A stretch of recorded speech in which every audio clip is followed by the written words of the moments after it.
وَقَضَى رَبُّكَ أَلَّا تَعْبُدُوا إِلَّا إِيَّاهُ، کہ اللہ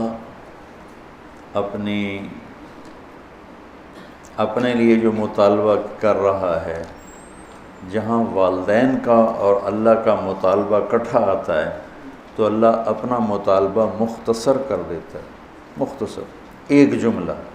اب یہاں بھی اللہ والدین کی عظمت بتانا چاہتا ہے،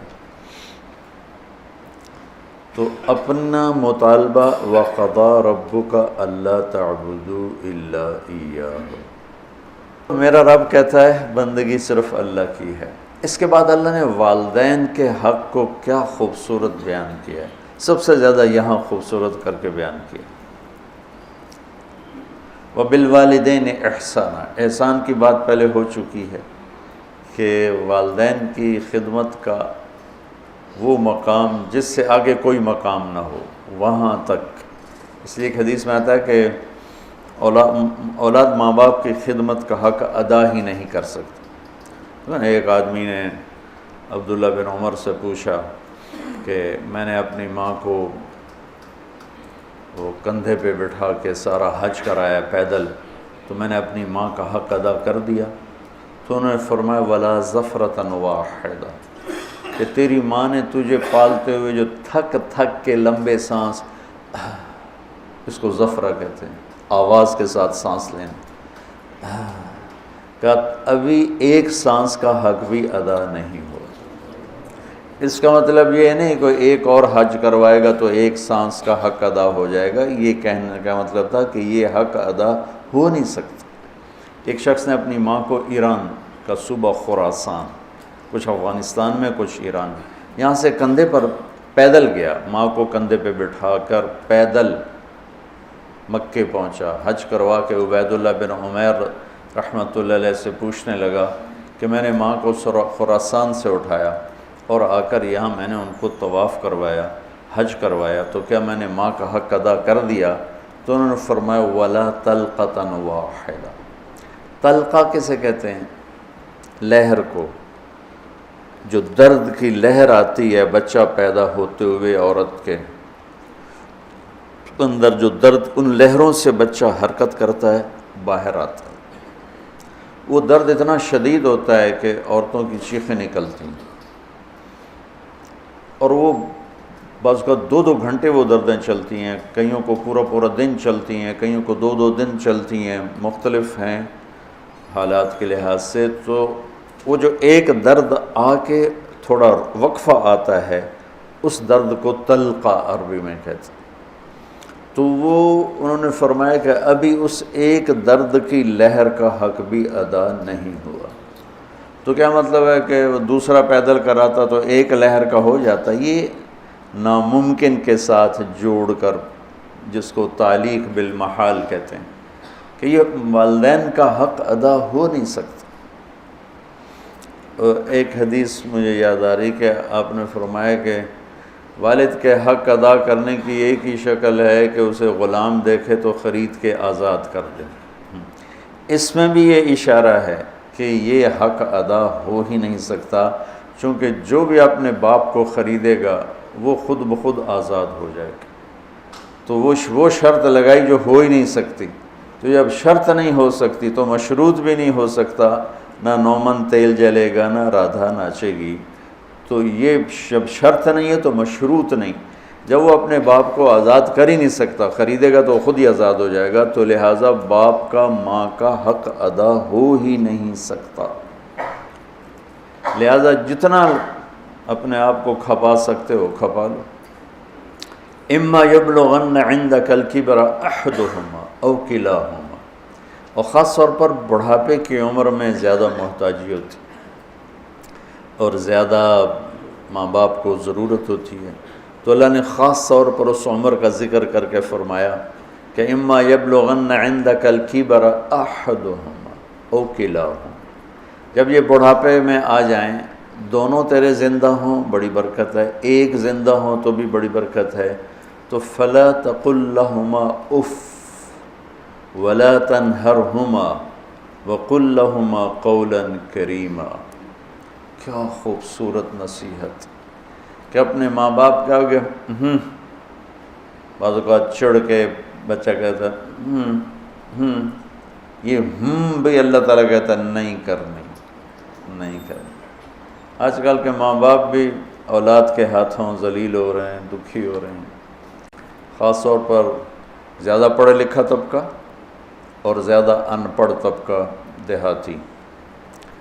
جو درمیان میں ہے ان میں بھی ہے لیکن کم ہے۔ جو زیادہ دنیاوی تعلیم پڑھ گئے ہیں ان کو بھی نہیں پتہ باپ کون ہوتا ہے، ماں کیا ہوتی ہے، اور جو بالکل جاہل ہیں ان کو بھی نہیں پتہ ہوتا۔ تو ان دونوں جگہ میں تو بہت زیادہ ماں باپ دکھی ہیں، اور بیچ میں کچھ ہے، شکر ہے اللہ کا جو نعمت ہے اس کا، ابھی بھی بہت اولادیں ہیں جو ماں باپ کے فرما بردار ہیں۔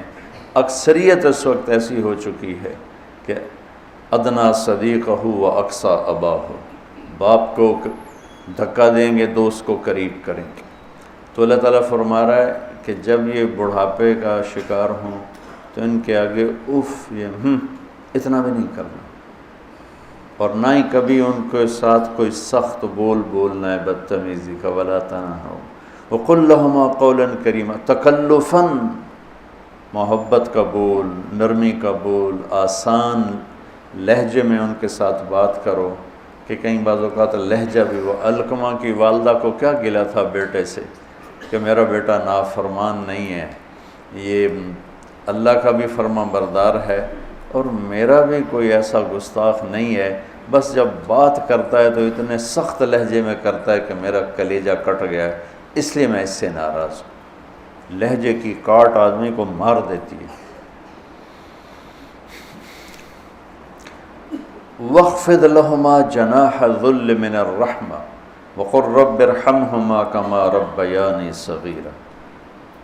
ذل، کمزوری، پستی، جناح پر، یہ عربی محاورہ ہے جناح الذل، اور میں پہلے بھی شاید کبھی آپ لوگوں نے مجھ سے سنا ہو، اس آیت کو میں کسی تفسیر سے نہیں سمجھا ہوں۔ اپنے ماں باپ کے آگے ذلت کے پر بچھا دے، ذلت کے یعنی اپنے کمزور پر بچھا دے۔ ہمارے گاؤں کے قریب دریائے راوی بہتا تھا، اب تو بیچارہ کب کا مٹ آ گیا۔ تو دریاؤں کا کنارہ جنگل گھنا، سورج نظر نہیں آتا تھا، اتنا درخت ایسے ملے ہوتے تھے۔ تو ہم بالکل اوائل عمر میں ہم وہاں شکار کھیلنے جاتے تھے، سارے کزن مل کر، تو وہ ہم 7-8 ہم کزن ہو جاتے اور باقی نوکر ہوتے، اور وہاں جنگل میں ایک گاؤں تھا بوپڑیاں، وہاں ایک چاچا سردارہ رہتا تھا، ہمارے تایا جان کا دوست تھا، اس کے 2 کچے کوٹھے ہم جا کے قبضے میں لے لیتے، ایک میں سامان راشن نوکر اور دوسرے میں ہم کزنز بھائی وغیرہ ہم اس میں آتے تھے۔ تو ہم صبح نکلتے شکار کے لیے اور عصر کے بعد واپس آتے، تو 50-60 تیتر روزانہ ہی ہم مارتے تھے، بے شمار تیتر ہوتا تھا۔ پھر اس کو کسی کو بھون کر کسی کو پکا کر وہ ایک شغل ہو جاتا تھا، تیتر پکتے پہنتے، تیتر بھوندے پہنتے۔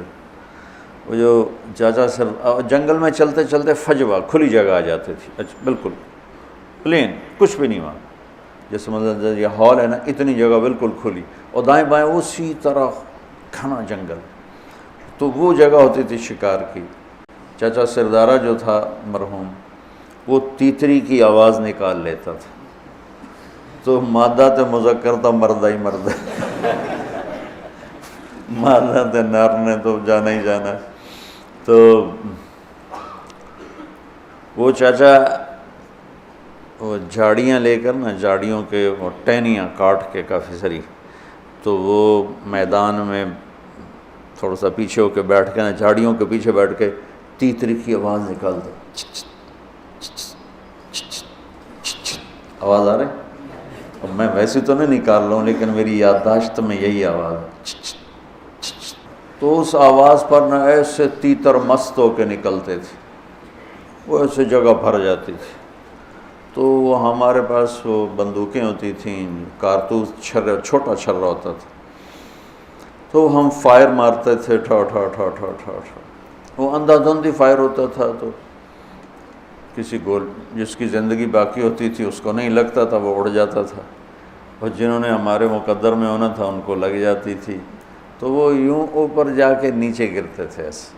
کسی کو بہت زور کا لگا تو وہیں گر جاتا، اور کسی کو ایسے سینے میں دل میں ایسا نہیں لگا، دائیں بائیں لگا تو وہ تھوڑا اڑتا اور پھر گرتا، اور گر کے اس کے پر یوں ہو جاتے اور سر اس کا یوں ہو جاتا تھا. ایک طرف ٹانگیں ہو جاتی، ایک طرف اس کا سر ہو جاتا، ایک طرف اس کے بازو ہو جاتے، اس کے پر. میں اس آیت کو اس منظر سے سمجھا ہوں، جناح الذل من الرحمہ. اب کسی تفسیر کی بات نہیں بتا رہا ہوں کہ اللہ تعالیٰ کہہ رہا ہے جیسے پرندہ زخمی ذبح ہونے کے لیے اپنے آپ کو پیش کرتا ہے، ماں باپ کے آگے اپنے آپ کو پیش کرتا ہے، من الرحمہ، محبت کی وجہ سے، رحمت کی وجہ سے، مجبوری کی وجہ سے. تو وہ بھی زبان حال سے کہہ رہا ہوتا ہے ہن جو مرضی کا باہیں کو کے کھا تو باہیں ایویں کھا، ہن تو میں تیرے حوالے ہاں کہ میرے پروں میں جان نہیں ہے، پروں میں جان نہیں ہے. تو یہی تعبیر، ورنہ ہمارے کوئی پر تو نہیں، ہمارے تو بازو ہیں، بازو بچھا دو. ترجمہ تو ایسے ہی کرتے ہیں کہ اپنے بازو بچھا دو. بازو بچھانا بھی محاورہ ہے، مطلب ہے کہ ان کے سامنے پوری طرح جھک جاؤ، اور پھر ان کو وقر رب ارحمہما کما ربیانی صغیرا، یا اللہ انہوں نے جیسے مجھے پالا بچپن میں تو ان پر رحم فرما. ابو ہریرہ رضی اللہ عنہ روزانہ صبح جب گھر سے نکلتے تو اپنی ماں کو کہتے السلام علیک یا اماں رحمک اللہ کما ربیتنی صغیرا، اور آگے وہ کہ ورحمک اللہ یا بنی کما بررتنی کبیرا، وہ آگے یہ کہتے ورحمک اللہ یا بنی کما بررتنی کبیرا. یہ ماں بیٹے کا تعلق. اللہ کے نبی نے اس خواہش کا اظہار فرمایا کہ اگر میری ماں زندہ ہوتی اور میں عشاء کی نماز کے مصلی پہ کھڑا سورہ فاتحہ پڑھ رہا ہوتا اور ادھر سے آواز آتی محمد، تو میں اپنی ماں کے لیے نماز توڑ دیتا.